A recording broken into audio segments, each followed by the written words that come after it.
Aman ya, saudara? Aman. Puji Tuhan, aman. Puji Tuhan. Aman. Aman di dalam perlindungan Allah. Aman, terkendali. Aman dalam perlindungan Allah. Amin.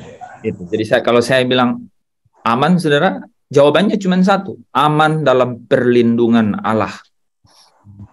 Ya, aman dalam perlindungan Allah. Providensia Allah. Allah memelihara. Allah menyediakan. Allah yang bela. Siapa lawan dia? Lebih dari pemenang. Dalam segala hal. Ya, segala hal. Apa saja.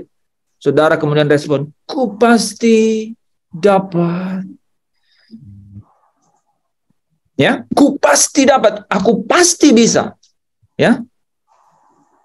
Kita dapat, kita aman karena di dalam Allah. Ya, kita memiliki antusiasme, ya, kita memiliki semangat, kita memiliki gairah. Itu karena apa? Dalam pemeliharaan, di dalam tuntunan, di dalam pembelaan Allah. Ya, ku pasti dapat. Ya, katakan semua. Yesus yang beri kekuatan. Terpujilah. Terpujilah Namanya. Saudara, jadi apa kabar? Aman. Gitu ya. Walau di tengah badai, walau di tengah ombak, taufan katanya ya. Itu artinya apa, saudara? Kita tidak tahu hari esok. Saudara bilang, enggak, saya yang tidak tahu. Ini jauh, saya di gunung, jauh dari taufan badai. Saudara, ini artinya kalau taufan badai itu bicara mengenai jarak pandang saudara terbatas. You even don't know, kamu tidak tahu apa yang ada di sekeliling. Mungkin ada kapal yang mau tabrak, atau ada perahu mungkin begitu, ada peselancar yang saudara tidak punya jarak pandang yang cukup. Sehingga saudara seperti ada di dalam apa, saudara? Kegelapan. Ya. Tetapi ketika hidup itu ada di dalam engkau, dan hidup itu adalah terang yang membuat saudara punya cahaya atau cerminan kemuliaan, maka saudara bilang aman. Ya, saudara, ya, aman karena di dalam perlindungan Allah. Ya, ku pasti dapat. Ya, apa sih kata yang sebenarnya? Lakukan semua. Aku pasti dapat lakukan semua. Yesus yang beri kekuatan. Kalau saudara punya ini ya, saudara ya. Kalau saudara punya daya apa istilahnya ya, gairah ya, passionate ya, gairah yang menggebu-gebu, saudara bisa pusatkan itu pada Yesus yang beri kekuatan. Memang ya, imajinasi ini, saudara, itu tidak magical gitu ya. Bukan sesuatu yang disulap, bukan. Bukan, saudara, ya. Tetapi kuasa ini itu ya, dia bekerja karena memang kerajaan ini yang ada di tengah-tengah hidup saya dan saudara itu adalah ya Kristuslah yang menjadi raja, saudara. Ya. Jadi dia yang memberi saya dan saudara kekuatan, ya. Jarak pandang kita terbatas. Artinya, ku tak tahu kan hari esok. Mungkin langkahku. Namun langkahku tetap. Ya. Namun langkahku tetap. Terus? Bukan surya ku harapkan. Karena surya kan lenyap, oh tiada ku gelisah akan masa yang datang. Ku berjalan serta Yesus, maka jiwaku tenang. Wah, saudara ya, kalau kita lanjutkan, ya, saudara bagus juga tahan sedikit supaya geloranya itu memuncak dalam jiwa saudara, sehingga saudara bisa katakan kepada dunia, no, Ya, aku cukup dengan ketenangan di dalam jiwaku dan kelegaan di dalam hatiku. Amin, saudara. Amin. Itu aman.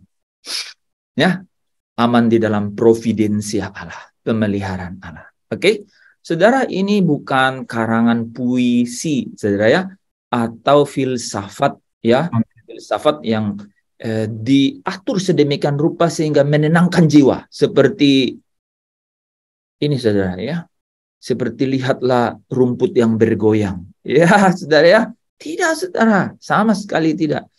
Ini itu adalah perkataan-perkataan yang penuh kuasa. Firman yang hidup. Ya, ini perkataan ya yang penuh kuasa dan hidup, saudara. Ya. Jadi, saudara tahu ya, Yesaya 55 ayat 10 ya dan 11 berkata, seperti hujan dan salju yang turun dari langit ke bumi, yang mengairi bumi dan dan membuatnya subur, tidak akan kembali ke situ, artinya tidak kembali ke atas. Demikianlah firman Allah, firmanku katanya, firman Tuhan, setiap kebenaran Tuhan ya. Dia akan melakukan apa yang ku kehendaki dan berhasil dalam apa yang kusuruhkan kepadanya. Nah, setiap orang yang menerima firman kebenaran, artinya firman ini adalah kebenaran, dia akan menguduskan saya dan saudara. Ya, menguduskan artinya saudara dibawa untuk apa? Hidup untuk kebenaran. Hidup menurut roh Allah yang hidup. Amin. Sehingga di dalammu yang mengalir adalah damai sejahtera. Seperti sungai yang tidak pernah kering dan seperti gelombang laut yang tidak pernah putus. Amin. Begitu. Jadi memang hidup. Sekarang pertanyaannya, are we going to have a part? Apakah kita mau mengambil bagian di dalamnya? Or we are going to be outside? Apa kita di luar untuk lenggang kangkung? Begitu ya? Apakah begitu? Pertanyaannya kembali memang ke kita. Saudara adalah orang-orang merdeka. Siapa yang orang merdeka di sini?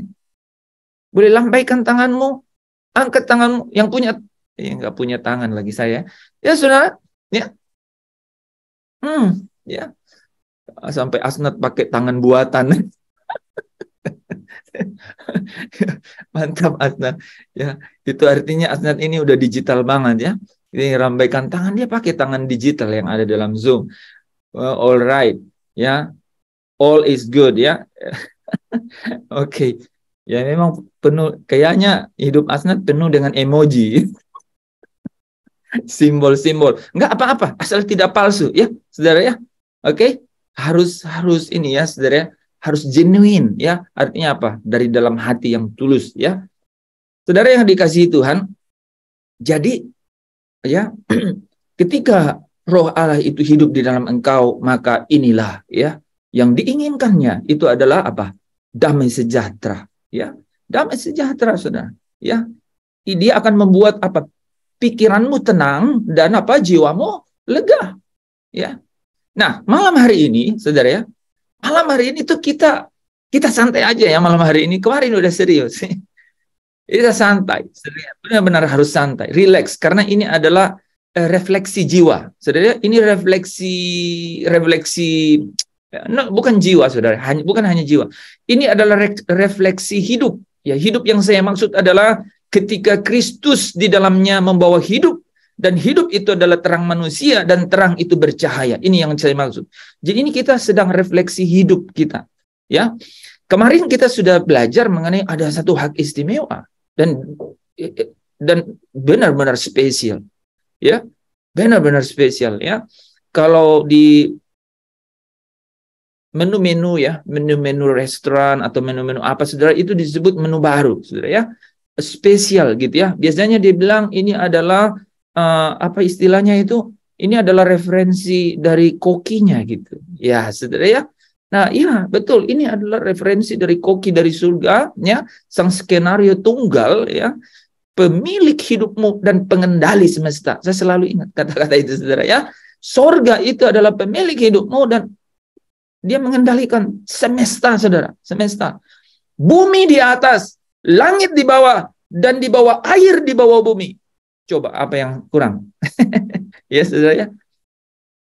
Dia adalah pengendali segalanya. Saudara, ketika saudara bilang aman, itu artinya ya aman di dalam perlindungan Allah yang hidup. Ya, kita sudah belajar kemarin ada hak istimewa sang pengendali, ya, semesta dan pemilik hidup kita ini. Ya, hak istimewa itu adalah saudara tidak ada di bawah murkahnya. Ya, saudara tidak ada di dalam penghukuman. Saudara tidak dihukum.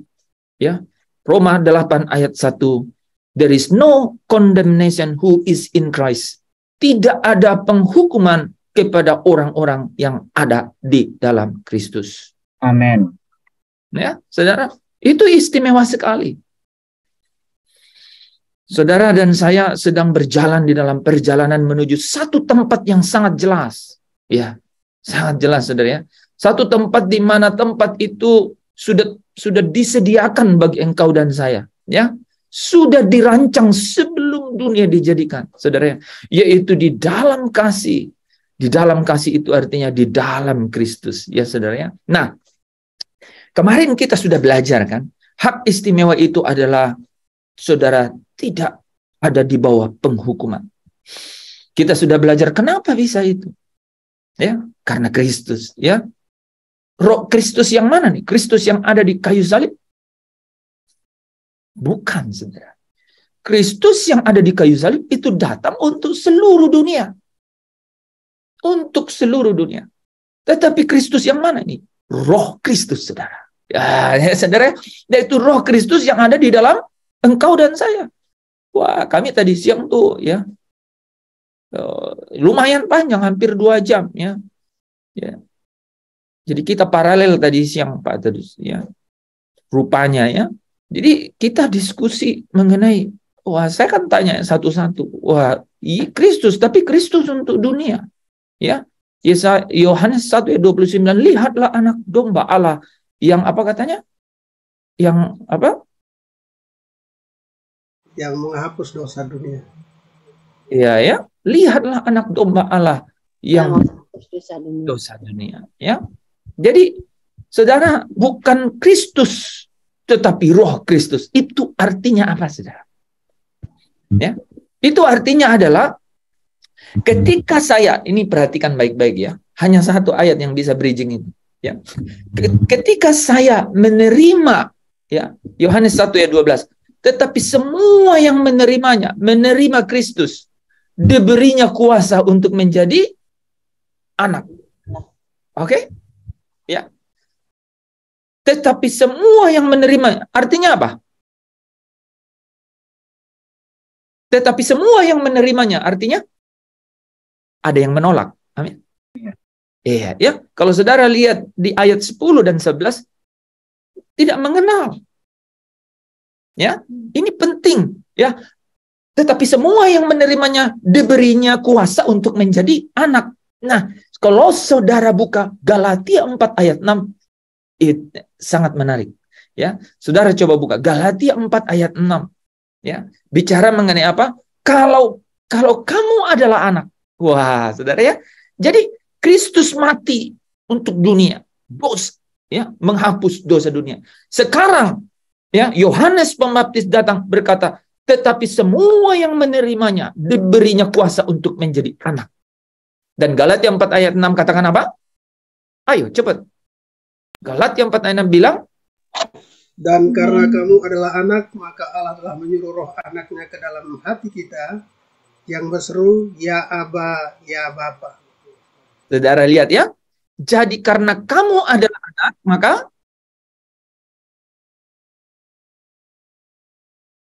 karena kamu adalah anak, maka Allah telah menyuruh roh anak. Allah telah menyuruh roh anaknya. Roh siapa itu? Roh Kristus. Roh Kristus. Oke? Ya. Kita ada di tempat yang sama sekarang ya. Oke. Amen. Ya, oke. Itu penting sekali. Kristus datang untuk dunia. Siapa yang menerima Kristus jadi anak. Siapa yang jadi anak, dia Allah. Inisiatif Allah. Menyuruh roh anaknya itu untuk tinggal dalam diri saya dan saya. Yaitu roh Kristus itu. Sekarang saudara, Mari kita baca Roma 8 ayat yang ke-9.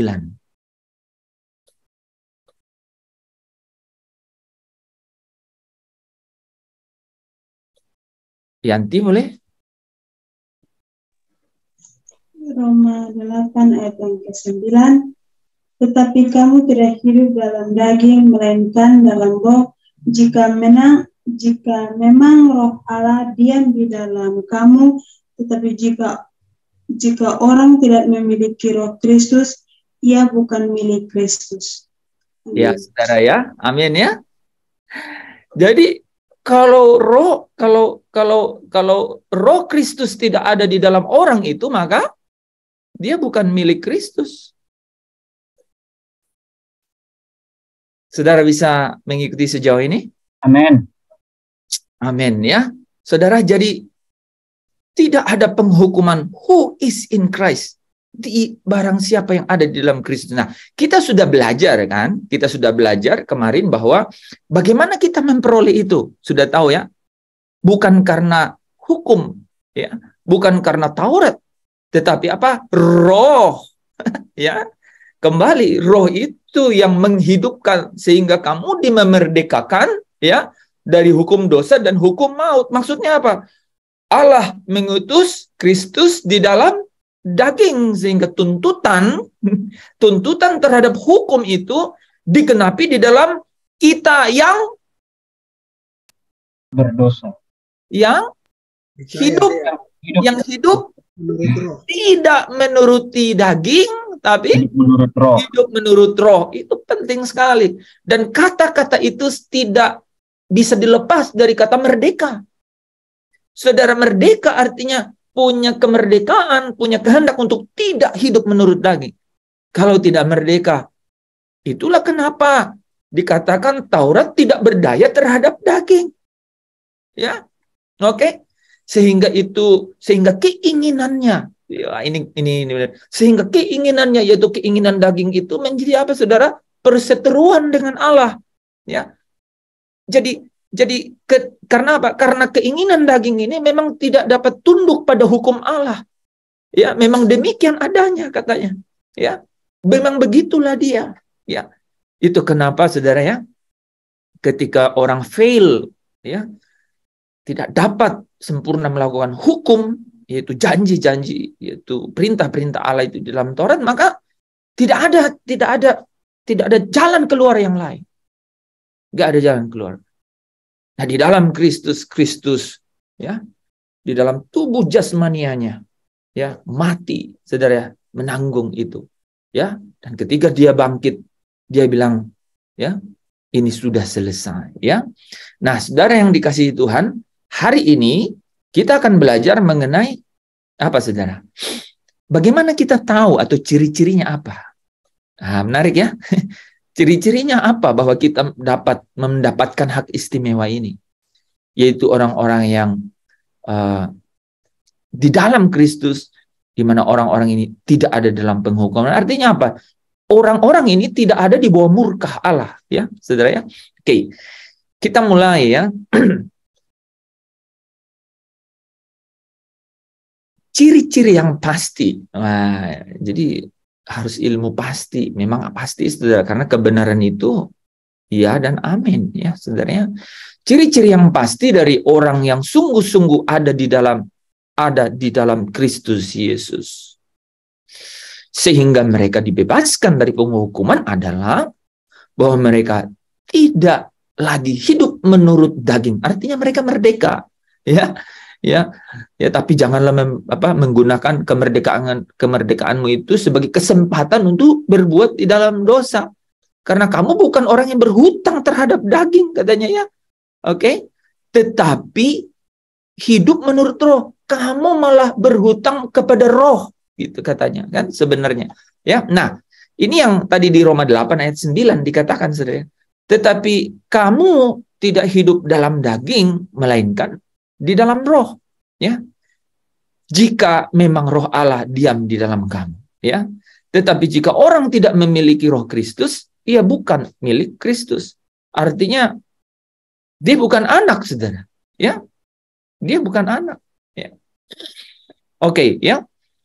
Nah, ini yang Galatia 4 ayat 5 sampai 6 tadi ya.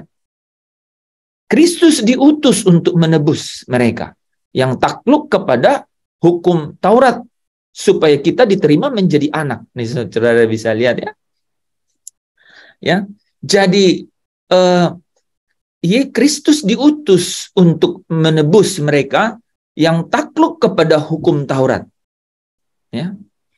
Supaya kita diterima menjadi anak, ya. Jadi kita diterima menjadi anak, saudara ya. Karena apa? Karena Kristus. Karena Kristus sudah apa, saudara? Sorry, saya ulang ya, kata-katanya ini sangat penting, ya. Kita menjadi anak karena apa, saudara? Karena kita menerima Kristus. Ya, takut-takut dia jawabnya ya memang ya. Benar ya? Ya, Yohanes 1 ayat 12 bilang begitu kan? Karena saudara menerima, maka saudara menerima kuasa untuk menjadi anak Allah. Artinya menerima hak istimewa tuh, menerima kapasitas ya, menerima kapabilitas, kemampuan. Ya, ada kesempatan di sana ya, ada kesempatan di sana supaya apa, saudara? Supaya bisa menggunakan kehendak bebas saudara untuk apa? Untuk masuk di dalam proses. Nah, proses itu apa? Sebenarnya proses itu adalah roh nih ya, saudara. Roh yang menghidupkan itu, ya. Artinya roh yang kemudian membawa kita kembali memiliki hubungan. Itu artinya roh yang membawa saya dan saudara kembali mencerminkan kemuliaan Allah itu, ya. Nah, ciri-ciri yang pasti ya dari orang-orang yang sungguh-sungguh ada di dalam Kristus sehingga dibebaskan dari penghukuman adalah tidak hidup menurut daging tetapi hidup menurut roh. Nah, ini selalu nggak pernah disebut ya kata-kata ini tanpa syarat ini, saudara ya. Tidak hidup menurut daging tetapi hidup menurut roh. Itu demikian juga di Roma 8 ayat 2 ya. Ya, bahkan itu disambung dengan ayat 3 saudara ya dan ayat 4. Oke, nah kita kemarin sudah bahas ini ya. Bagaimana sampai kita memperoleh hak istimewa yang membebaskan dari penghukuman itu ya, seperti kita bahas tadi ya. Nah, malam hari ini kita akan masuk ke sini saudara ya. Bagaimana kita tahu apakah kita mempunyai ciri-ciri sebagai orang yang memperoleh hak istimewa ini? Ya. Nah, saudara ya, coba ya. Ini yang saya katakan tadi, ini seperti refleksi jiwa nih saudara ya. How ya, bagaimana nih saya tahu bahwa ya, nah hanya ada dua saudara ya, hanya ada dua cara yang saya pertimbangkan di sini ya, kita bisa sama-sama uji saudara ya. Yang pertama adalah dengan melihat apa yang kita pikirkan, ya, dengan melihat apa yang kita pikirkan. Ini menarik. Kenapa pikiran menjadi sesuatu? Kenapa pikiran itu menjadi sesuatu?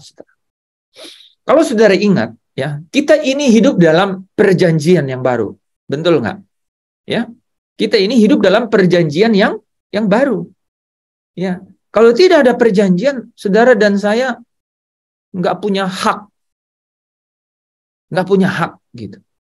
Karena saudara dan saya hidup dalam perjanjian yang baru, perjanjian itu berkata apa, saudara?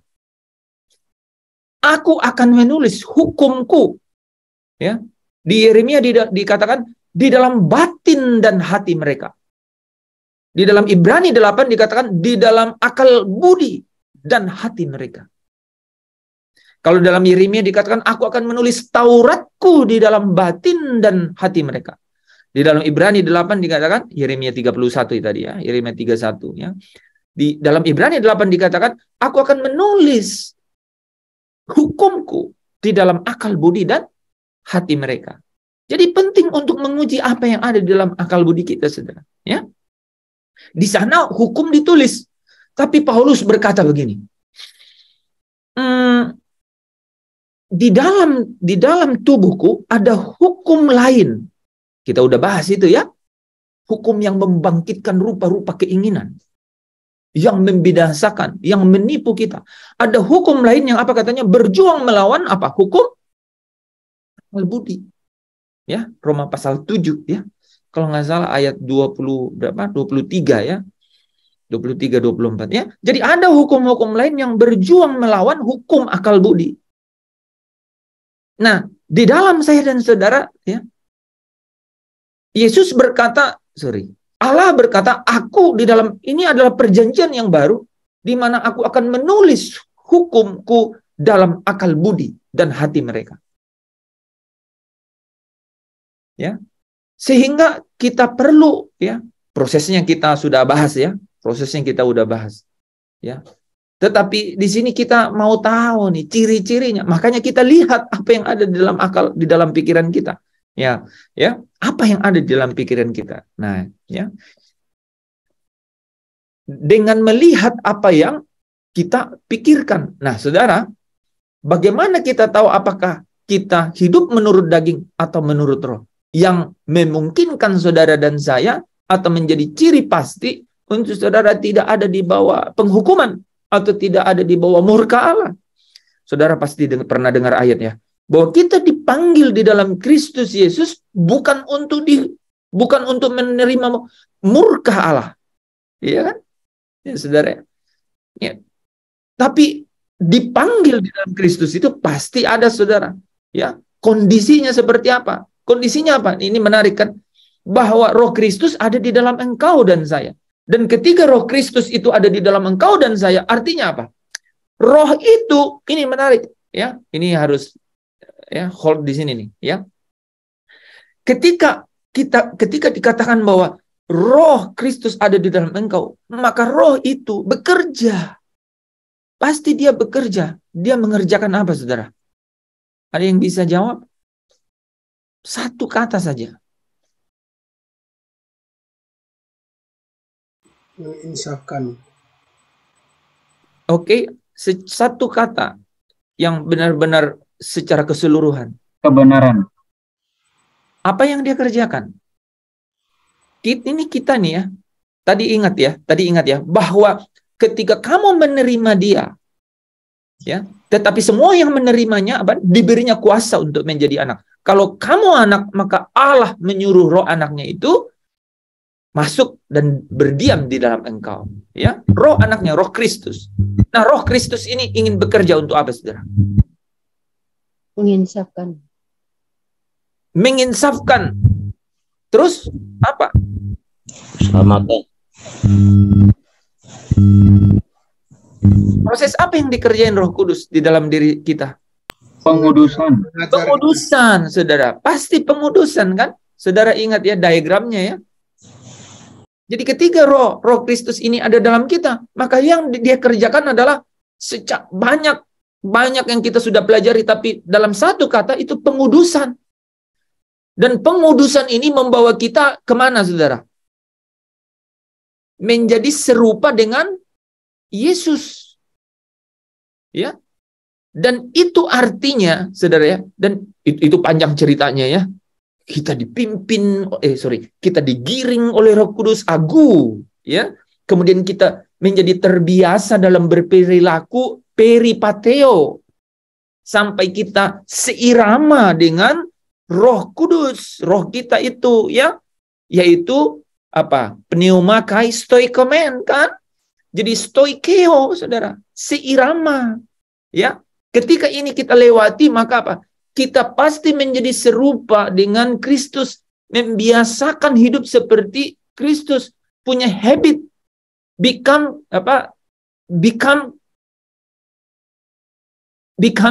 like Christ, menjadi sama atau serupa dengan Kristus. Dan kalau kita menjadi serupa dengan Kristus, itu artinya apa? Itu artinya kita diubah menjadi serupa dengan gambarnya dalam kemuliaan yang semakin besar. Jadi bukan sesuatu yang terpisah. Saudara bayangkan nggak kenapa saya bilang tidak? Bukan sesuatu yang yang perlu dijelaskan secara terpisah sama sekali, enggak. Ketika Roh Kristus ada di dalam kamu, maka kamu adalah milik Kristus. Sehingga kamu tidak lagi, itu Roma 8 ayat 9. Coba saudara selalu baca ulang, ini saya hanya balik. Ketika Roh Kristus itu ada di dalam kamu, maka kamu adalah milik Kristus. Itu artinya tidak lagi hidup menuruti keinginan daging. Artinya kamu orang-orang merdeka yang tidak berhutang kepada daging untuk kemudian ini menarik ya. Tadi siang tuh kami belajar mengenai di mana kamu tidak dibelenggu oleh roh perbudakan. Jadi saya tanya begini, saudara. Coba di sini kita tes ya. Apa arti merdeka buat saudara? Apa artinya merdeka? Tidak diperhamba lagi. Oke, ada yang lain? Bebas dari terbelenggu maut.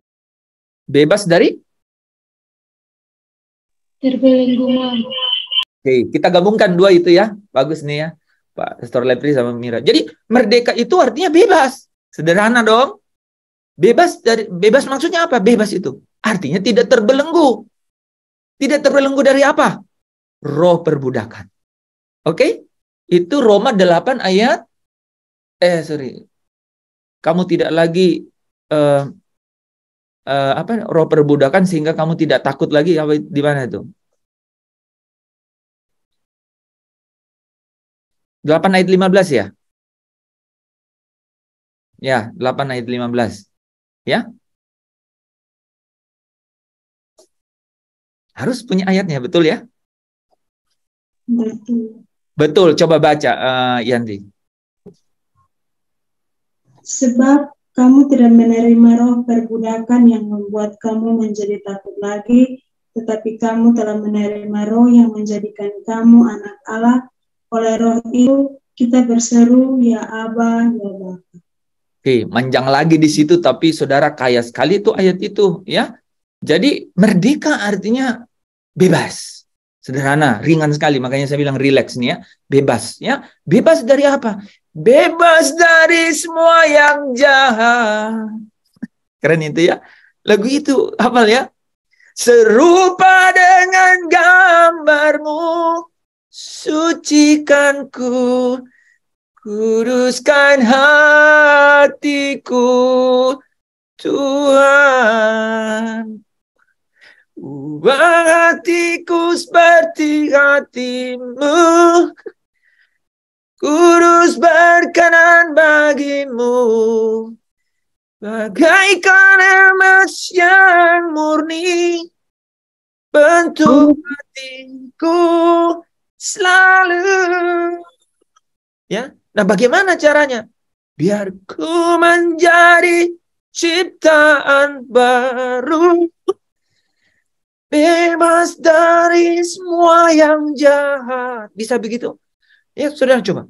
Bebas dari semua yang jahat, serupa dengan gambarmu, sucikanku, kuduskan hatiku, Tuhan.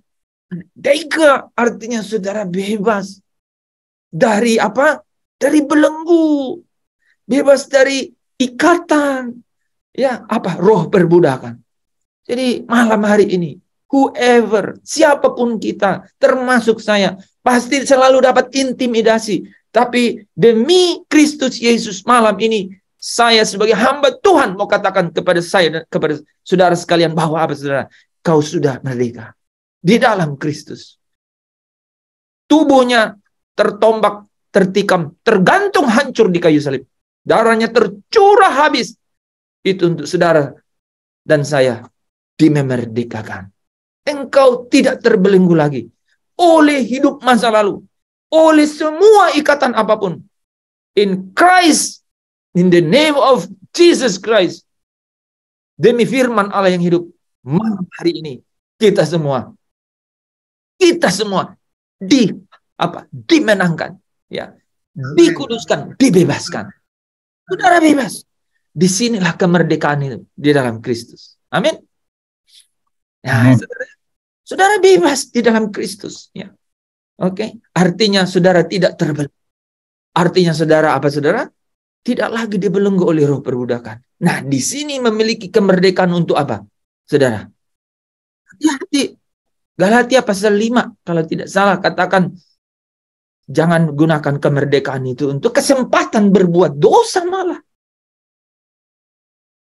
Jadi ada orang nih saudara ya, dia menerima Kristus, tetapi dia memakainya saudara untuk hidup di dalam dosa.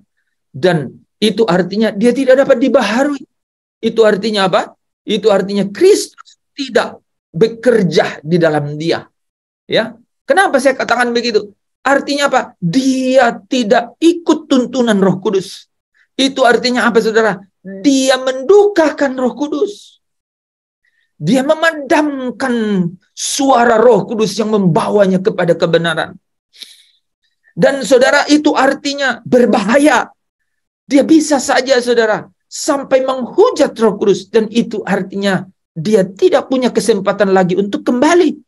Itu artinya kekallah dosanya, saudara. Ya. Tetapi engkau dan saya, itu dipimpin untuk apa, saudara? Untuk dapat dengan rela. Ya, Tuhan, aku rela, saudara rela, ya, mengosongkan bejana jiwaku ini, ya, dari segala keinginanku. Artinya saudara merdeka untuk tidak hidup menurut keinginan daging. Dan itu artinya, Tuhan, penuhi aku dengan gairah surgawi yang suci, agar apapun tak ku ingini lagi, hanya Engkau hartaku abadi.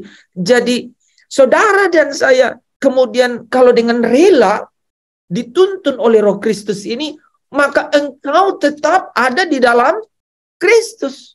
Dan engkau di dalam Kristus, artinya murka Allah tidak ada di atasmu.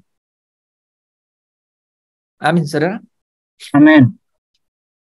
Saudara sampai bisa berkata, saat ku pulang menghadap Bapa, hanya Engkau yang ku miliki. Hanya Dia yang saudara miliki sepanjang hidup. Periksa pikiran saya dan saudara kalau mau tahu apakah engkau orang-orang yang sungguh-sungguh tidak ada lagi di bawah murka Allah. Periksa pikiran kita. Apa yang kita pikirkan, saudara ya? Apakah perkara daging atau perkara roh? Bila kita memikirkan kesenangan daging, keinginan-keinginan daging, kalau kita memikirkan keuntungan dan kehormatan duniawi, kalau kita memikirkan perkara-perkara jasmania dan yang sementara, itu semua adalah perkara-perkara daging yang dipikirkan oleh orang-orang yang tidak dibaharui. Dia menerima Kristus, artinya menerima kuasa untuk menjadi anak. Dia menerima Roh Kudus untuk memimpinnya, menerima seluruhnya, yaitu apa? Itu penebusannya menjadi anak untuk merdeka di dalam kemuliaannya sebagai anak. Tetapi saudara apa?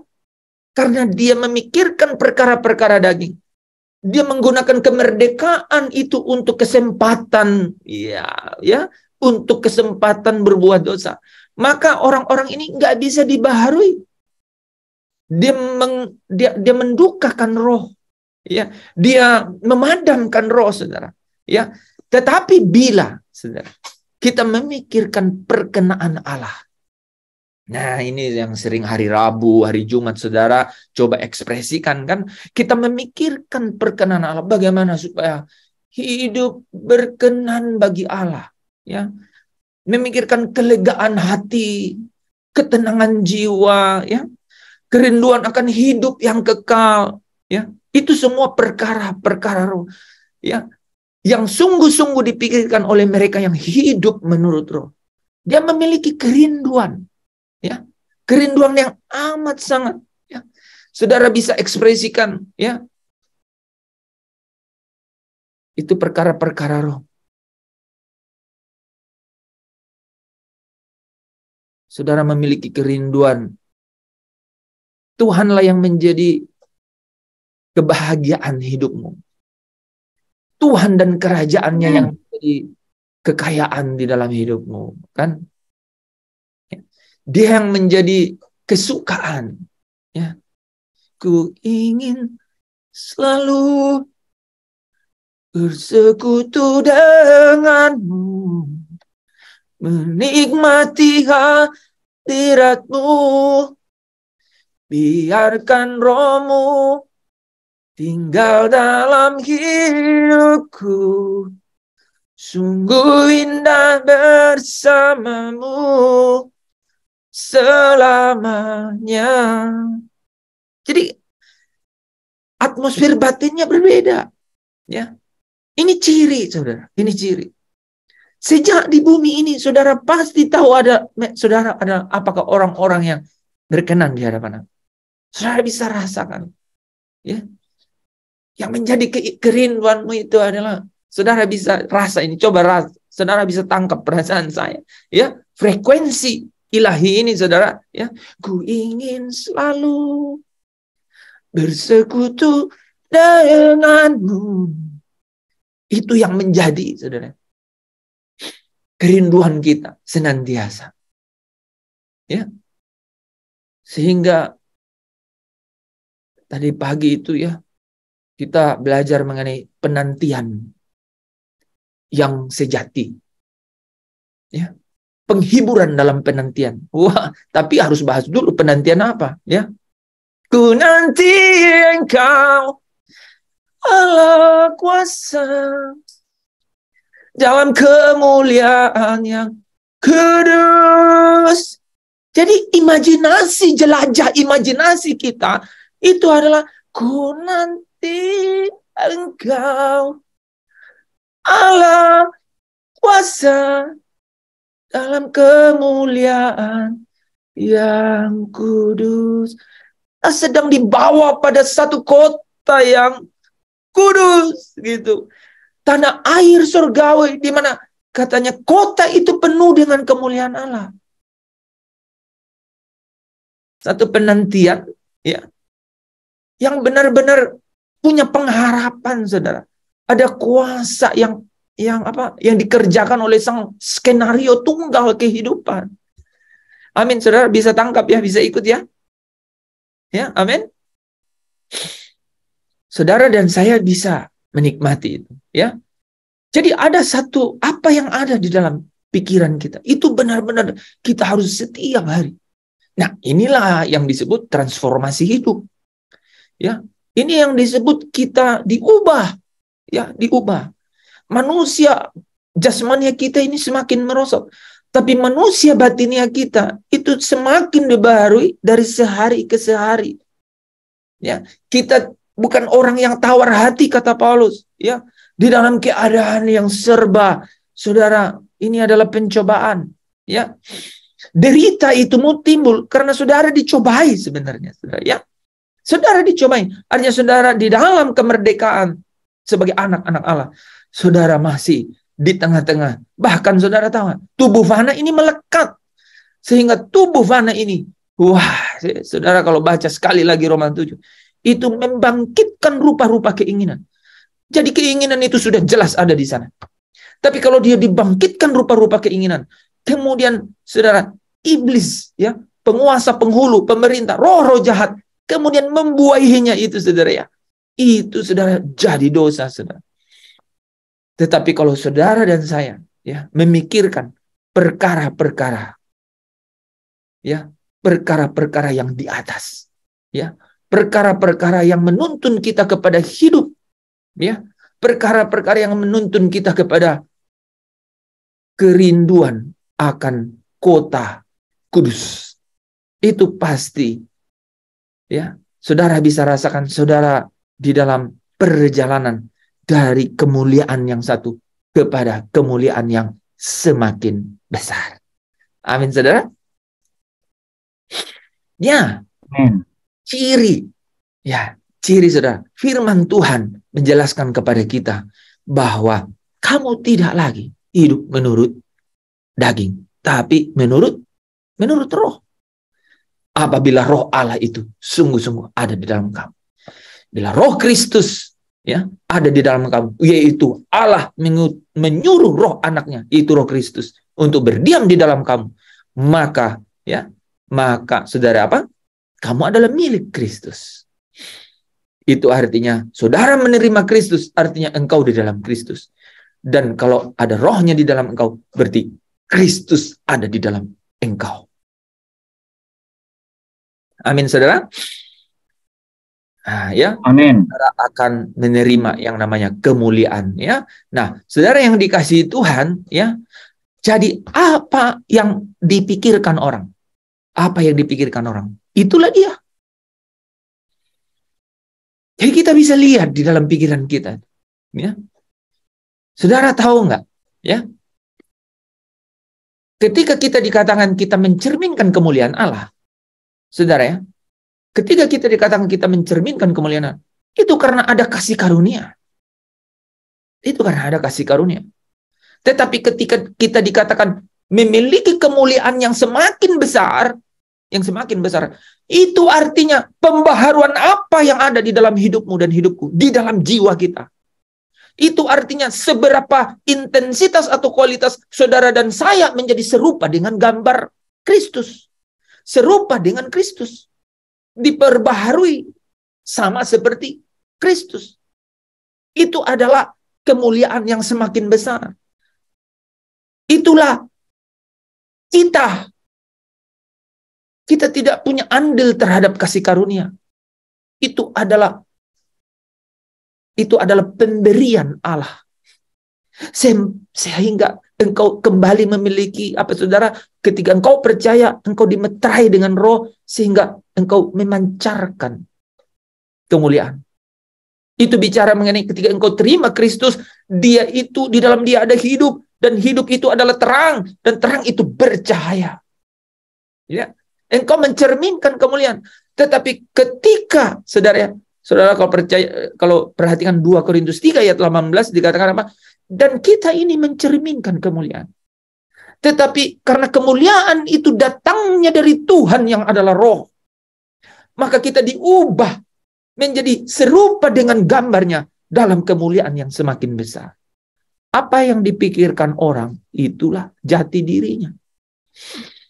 Kemuliaanmu akan semakin besar ketika engkau mempunyai pilihan-pilihan, memikirkan perkara-perkara roh, yaitu sungguh-sungguh ya dipikirkan oleh mereka yang hidup menurut roh.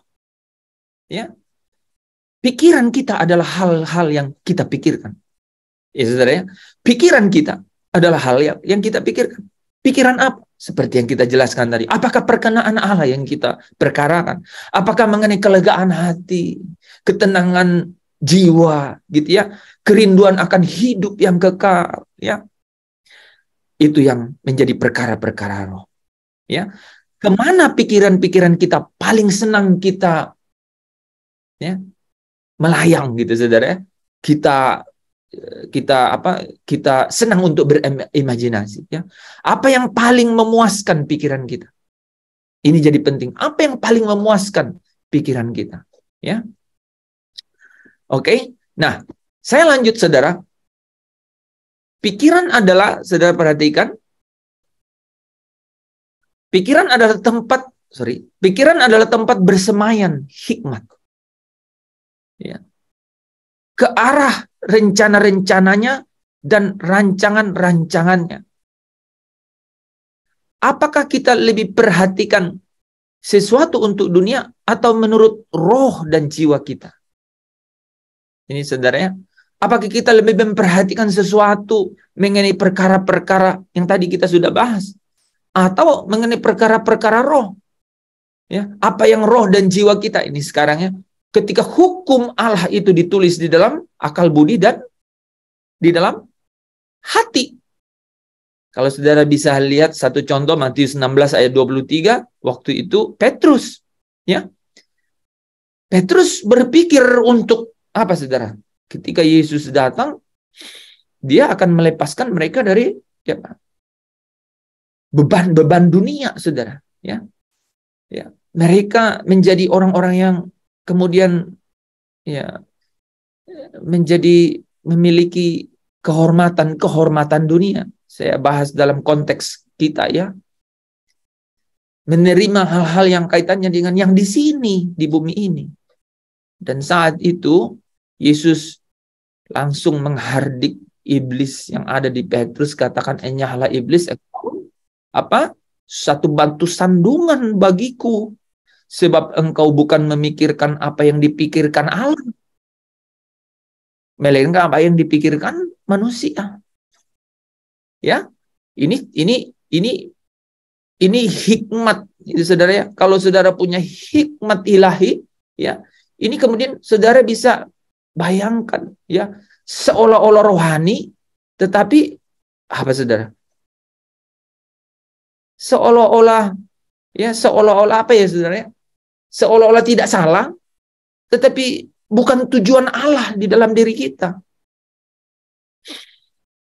Apa yang kita pikirkan adalah itu menjadi sesuatu yang pergumulan besar. Itu perlu digumulkan itu. Apa yang selalu kita pikirkan? Coba saudara ya. Ya, apa yang ada dalam pikiran saudara? Ya, kebenaran-kebenaran apa? Ya, kebenaran-kebenaran loh saudara. Kebenaran-kebenaran apa? Apakah ini penting saudara ya? Kebenaran-kebenaran apa yang ada dalam pikiran kita? Apakah hal mengenai supaya sejahtera di bumi? Atau satu hari nanti, ya, menikmati di dalam kerajaannya, ya, yaitu sesuatu yang apa? Kemuliaan sampai selama-lamanya. Kan pasti pilihan tuh. Nggak mungkin kita memilikinya, ya, di dalam keadaan yang memilih untuk menyatu atau dikatakan apa? Serupa dengan dunia. Kita tidak mungkin dapat dibaharui dan kemudian sampai di rumah Bapa kalau kita tidak sedang saudara, ketika kita sedang serupa dengan dunia. Itu kenapa Roma 12 ayat 2 berkata, janganlah serupa dengan dunia. Ya, supaya kita bisa dibaharui. Oke? Kebenaran-kebenaran apa yang menjadi apa yang menguasai gitu ya pikiran kita? Berita-berita apa? Nah, ini saudara ya. Berita-berita apa? Ini kita sering kan cari berita-berita yang lebih apa membuat kita exciting begitu ya. Yang kebanyakan disenangi orang ya. Ya. Penghiburan-penghiburan apa yang paling kita sukai? Apa yang membuat saudara terhibur? Penting, ya. Apa yang paling menyenangkan bagi kita? Itu penting, ya. Nah, saudara, untuk memperingatkan kita agar waspada terhadap keinginan daging, ya. Paulus menunjukkan betapa keinginan daging akan membawa kesengsaraan dan bahaya besar, ya. Dan ia membandingkan dengan keunggulan dan penghiburan yang tak terucapkan dari keinginan roh, ya. Dia katakan kan, bahkan sesuatu dia katakan penderitaan sekarang ini, ya, penderitaan ringan sekarang ini, ya, sampai dia katakan begitu ya. Itu tidak dapat dibandingkan dengan apa kemuliaan yang kita akan lihat, kita akan terima. Jadi, saudara yang dikasihi Tuhan, refleksi diri, ya, cerminkan diri saya dan saudara untuk lihat apa yang sedang kita pikirkan.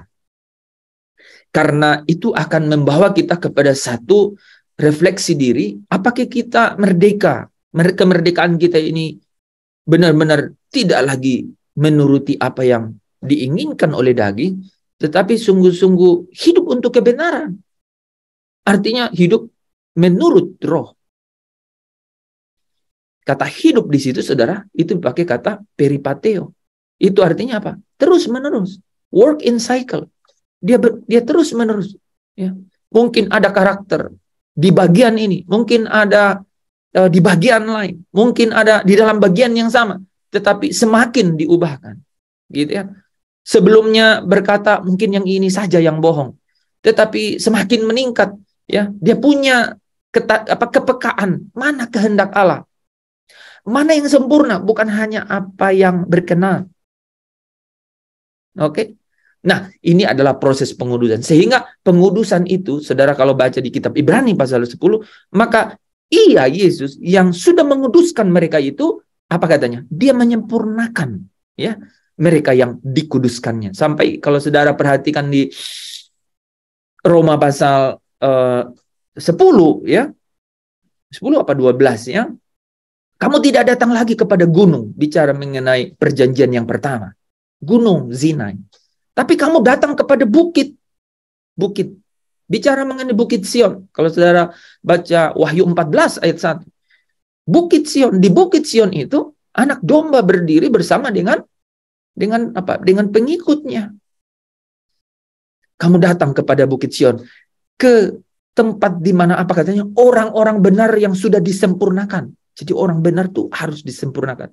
Makanya pengudusan ini saudara itu terus bekerja di dalam diri kita ya. Memperbaharui roh dan jiwa kita. Ya, nah, saudara, ya,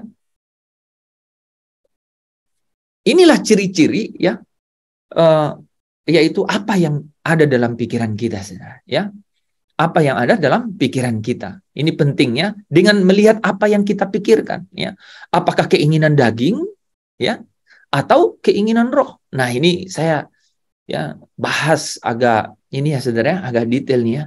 Apakah keinginan daging? Keinginan daging adalah maut. Ya, Roma 8 ayat 6a. Ya, keinginan daging adalah maut. Roma 8 ayat a. Roma 8 ayat 6a. Ya, tapi keinginan roh adalah hidup dan damai sejahtera. Oke? Nah, kita bahas yang pertama ya. Roma 8 ayat 6a dan Roma 8 ayat 6b. Ya. Dengan melihat apa yang kita pikirkan, apakah keinginan daging? Keinginan daging adalah kematian rohani, jalan yang pasti menuju kematian kekal. Keinginan daging adalah kematian jiwa, sebab keinginan daging berarti terpisahnya jiwa dari Allah. Ya, sementara hidupnya jiwa ada di dalam, ya, hidupnya jiwa, menarik ya, ada di dalam persatuan atau persekutuannya dengan Allah. Jiwa itu akan merasa tenang, ya. Dan lega kalau dia apa? Kalau dia ada dalam persekutuan dengan Allah. Orang yang mengikuti keinginan daging, dia ada dalam perseteruan dengan Allah. Artinya dia melawan Allah. Saudara ya, jiwa yang bersifat kedagingan adalah jiwa yang mati. Orang yang hidup mewah, berlebih-lebihan, ya sudah mati. Nanti saudara bisa baca 1 Timotius 5 ayat 6. Tidak hanya mati menurut hukum sebagai orang yang bersalah, tetapi juga mati di dalam keadaannya sebagai daging. Karena dia mengikuti keinginan daging. Kematian mencakup semua kesengsaraan. Jiwa yang bersifat kedagingan adalah jiwa yang sengsara. Saudara bisa lihat ya. Jadi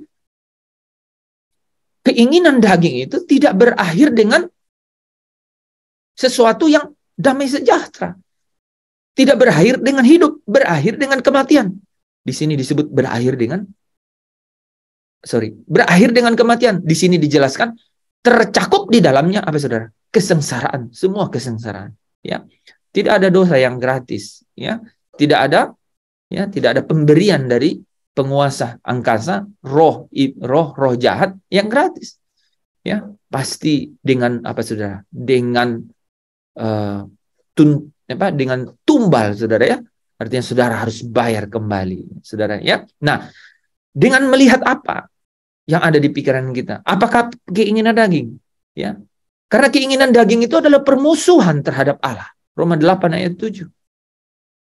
Bukan hanya ya, keinginan daging itu bukan hanya membawa kepada maut, tapi permusuhan terhadap Allah. Keinginan daging adalah permusuhan terhadap Allah, dan ini lebih buruk daripada menurut daging. Ya, ini lebih buruk daripada hidup menurut daging. Jadi keinginan daging itu permusuhan terhadap. Dikatakan apa saudara? Keinginan daging itu perseteruan dengan Allah. Keinginan daging itu tidak tunduk pada hukum Allah. Karena itu memang demikian. Ya. Hidup menurut daging berbicara tentang pendosa, saudara. Ya, artinya punya tabiat dosa, sinful nature, yang bersifat kedagingan sebagai orang mati, dan ini adalah sangat buruk, saudara ya. Tetapi keinginan daging berbicara bahwa, nah ini adalah hidup menurut daging.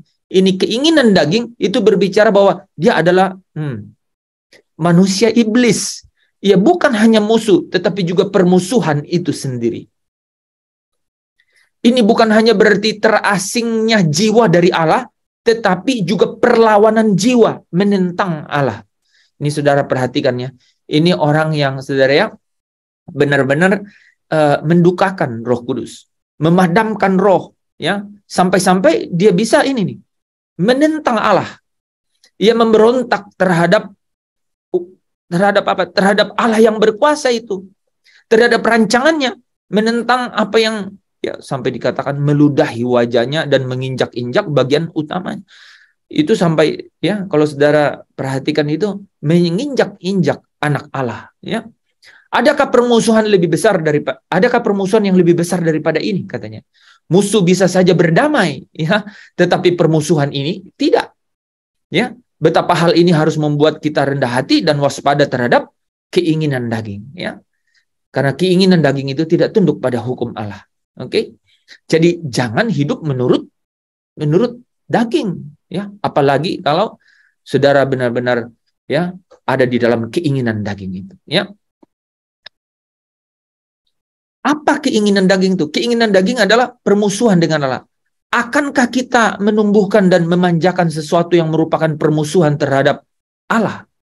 Realitasnya adalah bahwa keinginan daging tidak takluk kepada hukum Allah. Hal itu memang tidak mungkin baginya, ya. Ini Roma 8 ayat 7. Kekudusan hukum Allah dan ketidakkudusan keinginan daging tidak dapat didamaikan seperti halnya terang dan gelap. Dia berseteru. Jadi kita tidak bisa, ya, kamu tidak bisa mempersatukan terang dan gelap. Dia tidak bisa bersatu. Saudara kalau lihat di Yohanes 1 ayat 5 itu, ya, dari ayat 4, hidup itu adalah terang manusia dan kegelapan tidak dapat menguasai. Dalam bahasa aslinya, ya, terjemahan lain Indonesia berkata apa, saudara? Kegelapan itu tidak dapat memahaminya. Ya, tidak dapat memahami. Jadi terang itu ada, tapi tidak dapat memahaminya. Jadi kalau matamu itu, ya, matamu itu terang, maka teranglah tubuhmu. Kalau matamu gelap, maka gelaplah tubuhmu. Tapi kalau terang yang ada padamu itu gelap, maka betapa gelapnya kegelapan itu. Artinya tidak ada jalan lagi, saudara. Ya, ini saudara ya, kalau orang itu ya terus-menerus hidup dalam keinginan daging sampai keinginan daging itu yang menjadi tabiatnya. Tapi apakah dia tetap punya materai Roh Kudus? Tetap, saudara. Tapi dia mendukakan suara roh itu. Ya. Dia memadamkan suara roh itu, ya. Sampai-sampai tidak ada lagi kesempatan, sampai benar-benar tidak ada lagi suara. Dan berbahayanya, ya itu saudara, ini sudah menjadi perseteruan dengan Allah, permusuhan dengan Allah. Nah, hai kamu orang-orang yang tidak setia, Yakobus 4 ayat 4. Hai kamu orang-orang yang tidak setia. Ya, tidakkah kamu tahu bahwa persahabatan dengan dunia itu adalah permusuhan dengan Allah? Jadi ketika kita ini saudara, hidup menurut keinginan daging, kita jadi apa, saudara? Kita ada di dalam keinginan daging itu yang adalah artinya apa? Persahabatan dengan dunia. Kita menjadi musuh Allah, ya. Nah, saudara yang dikasihi Tuhan, kalau saudara perhatikan, ya, oleh sebab itu, ya, apabila terjadi perubahan, ya, itu karena kuasa anugerah Allah, bukan karena kehendak bebas manusia. Jadi mereka yang hidup dalam daging tidak mungkin berkenan kepada Allah. Orang yang hidup dalam daging dan tidak diperbaharui, di bawah kuasa dosa yang memerintah. Tidak dapat melakukan apa yang berkenan kepada Allah karena tidak ada anugerah asas yang berkenan kepada Allah dan kepentingan di dalam Kristus sang pengantara yang berkenan kepada Allah. Roh Kristus tidak dapat menggiring dia, artinya dia menolak, ya, Berkenan kepada Allah adalah tujuan tertinggi kita, ya, yang mustahil dicapai oleh mereka yang hidup dalam daging. Ya. Mereka tidak bisa berkenan kepadanya, bahkan tidak bisa tidak, mereka pasti membuat dia murka. Nah, murka Allah tetap ada di atasnya. Artinya apa? Orang-orang ini tidak mempunyai ciri-ciri untuk tidak ada di bawah murka Allah lagi. Artinya tidak ada di dalam penghukuman Allah lagi. Oke? Nah, harusnya saudara, yang ada di dalam pikiran kita itu adalah apakah kita hidup dalam keinginan roh. Ya, ayat 6b dari Roma pasal 8. Keinginan roh adalah hidup dan damai sejahtera. Oke? Keinginan roh adalah hidup dan damai sejahtera. Keinginan roh adalah hidup dan damai sejahtera, ya. Pikiran rohani. Nah, ini ya. Phronema toi pneumatos. Pikiran rohani. Ah, ya. Saudara langsung pasti agak cerah itu. Pikiran rohani, ya. Yaitu hikmat yang dari atas. Memikirkan perkara-perkara yang di atas. Dan asas-asas hidup yang berdasarkan anugerah. Ya, anugerah itu apa, saudara? Anugerah itu adalah pemberian, ya, kasih karunia. Tetapi ketika saudara menerima kasih karunia, ingat, ya, saudara dimeterai dengan roh, dan roh itu bekerja. Roh itu berkata, dan Roh Kudus adalah bagian sampai kita menerima seluruhnya, yaitu apa? Penebusan kita menjadi milik Allah, ya. Efesus 1 ayat 14. Jadi sesuatu yang satu mata uang, sisi kiri, sisi kanan. Kemarin saya cerita, mati bagi dosa, hidup bagi kebenaran. Terima Roh Kristus artinya roh itu bekerja. Roh itu menjadi jaminan, bagian sampai kita menerima seluruhnya. Apa? Pembebasan kita, ya, yaitu pembebasan apa? Tubuh, supaya kita menjadi milik Allah. Ya. Oke? Jadi keinginan roh adalah ketentraman dan kebahagiaan jiwa. Ya. Kehidupan jiwa terdapat pada persatuan atau persekutuannya dengan perkara-perkara rohani di dalam pikiran kita. Ya. Nah, jiwa yang dikuduskan adalah jiwa yang hidup. Nah, jiwa yang hidup, sekali lagi saudara, ya, hidup artinya terhubung. Allah yang memberi kita hidup. Dan hidup yang dimaksudkan Allah itu adalah yang ada di dalam Kristus. Yaitu hidup yang apa? Kembali memiliki persekutuan dengan Dia. Kembali memiliki persekutuan. Tetapi di dalam perjalanannya, ya, saudara dan saya memberikan kerelaan diri saya untuk menuruti pimpinan roh, maka saudara memiliki persekutuan yang semakin intim dan karib dengan Dia. Sampai apa, saudara? Sampai saudara dan saya tidak lagi apa? Tidak lagi hamba, tapi apa katanya? Kamu bukan lagi hamba, tapi Sahabat. Sahabat. So not only Abraham, bukan hanya Abraham yang disahabat. Firman Tuhan berkata, kamu jadi sahabat. Itu kapan terjadi?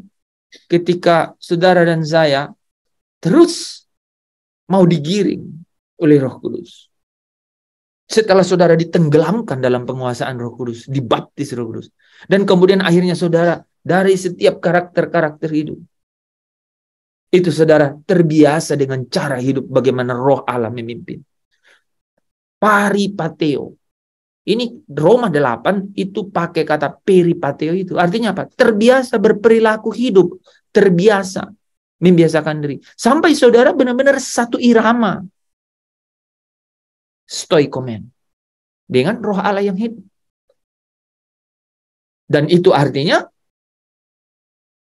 engkau dapat membedakan mana kehendak Allah, mana yang sempurna dan mana yang baik, yang berkenan dan yang sempurna. Pekah sekali.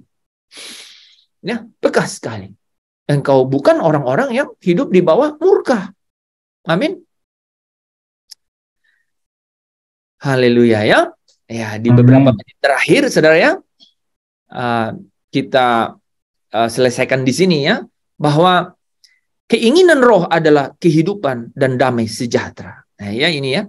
Roma 8 ayat 6b, ya. Ayat 6a berkata, keinginan daging adalah maut, ya, tapi keinginan roh adalah hidup dan damai sejahtera, ya, yang sudah dimulai sekarang. Saudara ya, saudara mencerminkan kemuliaan dan merupakan satu pertanda yang pasti akan penyempurnaannya kelak. Jadi saudara dan saya sedang ada dalam perjalanan di mana Roh Allah menuntun saya dan saudara. Selalu ingat saudara ya, jangan pernah lupa Efesus 1 ayat 3 dan ayat 14, ya. Ayat 3 berkata, di dalam Kristus, di dalam Dia, Allah telah memilih engkau sebelum dunia dijadikan. Oke? Yaitu orang yang kudus, ya, tak berkenan, ya, ayat 4 ya, sorry ya.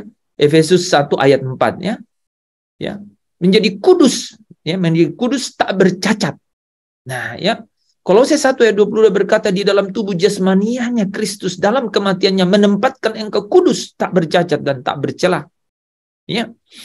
Nah, tetapi saudara, roh yang sama itu mengerjakan di dalam saya dan saudara apa? Ayat 14 ya. Dan Roh Kudus adalah jaminan. Bagian itu harta atau warisan dalam bahasa asli, ya. Roh Kudus adalah jaminan saudara. Saudara ada jaminan, tapi apa artinya? Artinya apa? Ada kewajiban yang saudara harus lakukan. Kalau dalam ini ya, sebenarnya yang paling bagus itu ada performance yang saudara harus hasilkan. Dan Roh Kudus itu jaminan. Maksudnya apa saudara? Itulah roh. Hukum roh kehidupan, yaitu roh yang memimpin, menggiring saudara, membiasakan hidup saudara sampai memimpin saudara, gitu ya. Itu adalah roh yang jadi jaminan sampai saudara dan saya memperoleh seluruhnya. Yaitu apa? Penyempurnaan sebagai orang-orang kudus. Jadi orang-orang kudus, orang-orang yang dikuduskan, orang-orang yang dibaharui hidupnya ini, orang yang memiliki Roh Kristus terus dikuduskan. Ya, terus dikuduskan sampai mereka disempurnakan. Puncak kemuliaan itu ada di dalam kesempurnaan itu. Nah, sehingga Kolose 3 ayat 4. Ya, saudara ya, tutup dengan ayat itu 22:00. Apa saudara? Ya, hafal dong. Kolose 3 ayat 4. Jangan baca. Siapa yang nggak bisa baca dan langsung ngomong? Dan kalau Kristus itu adalah hidup kita. Coba ya, hafal sambil saya ngomong. Dan kalau Kristus itu adalah hidup kita. Nah, maka kalau Kristus itu datang dalam kemuliaannya, kita juga turut mengambil bagian dalam kemuliaannya. Tidak di atas murka, tapi engkau menerima nih kemuliaan. Ya, di dalam bersama-sama dengan kemuliaan ketika Kristus datang.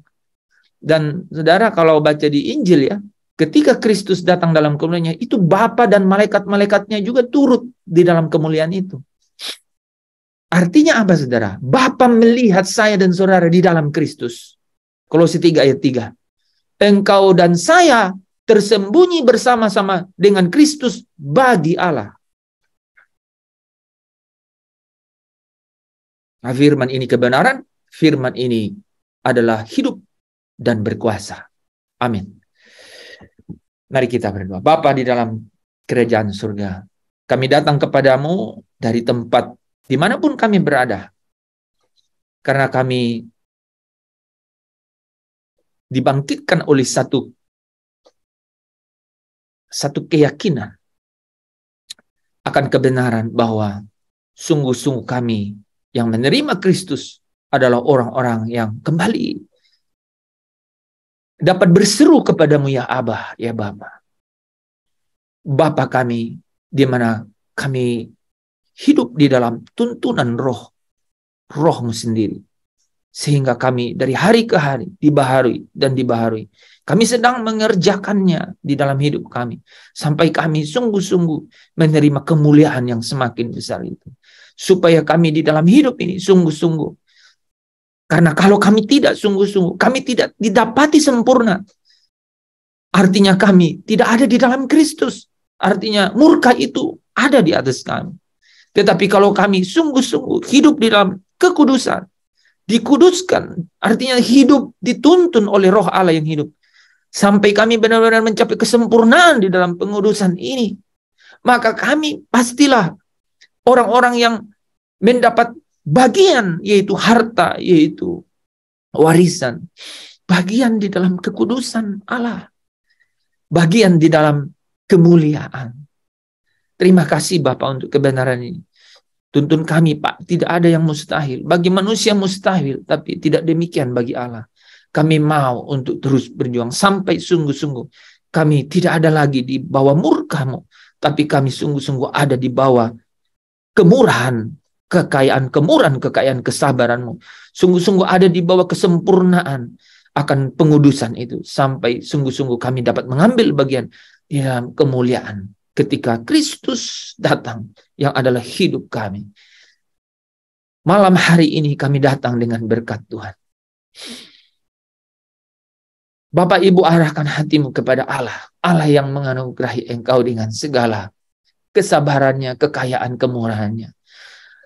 Allah menyinari engkau dengan wajahnya dan memberikan engkau kasih karunia-Nya. Allah menghadapkan wajahnya kepadamu dan memberikan engkau shalom. Karena keinginan roh di dalam engkau itu adalah roh yang membangkitkan kehidupan dan damai sejahtera.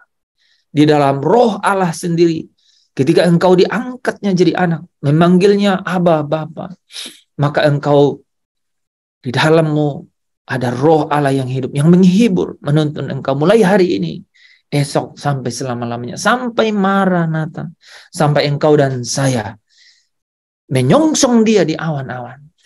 Ketika Kristus datang dalam kemuliaannya, masuk dalam perjamuan kawin anak domba, untuk hidup bersama dengan Bapa di dalam waktu yang tidak terbatas dalam persahabatan dengan Dia. Haleluya. Engkau yang diberkati, engkau yang bersuka cita, boleh bersama dengan saya katakan amin. Amin. Amin. Amin. Amin. Amin. Terima kasih teman-teman, saudari berkati ya.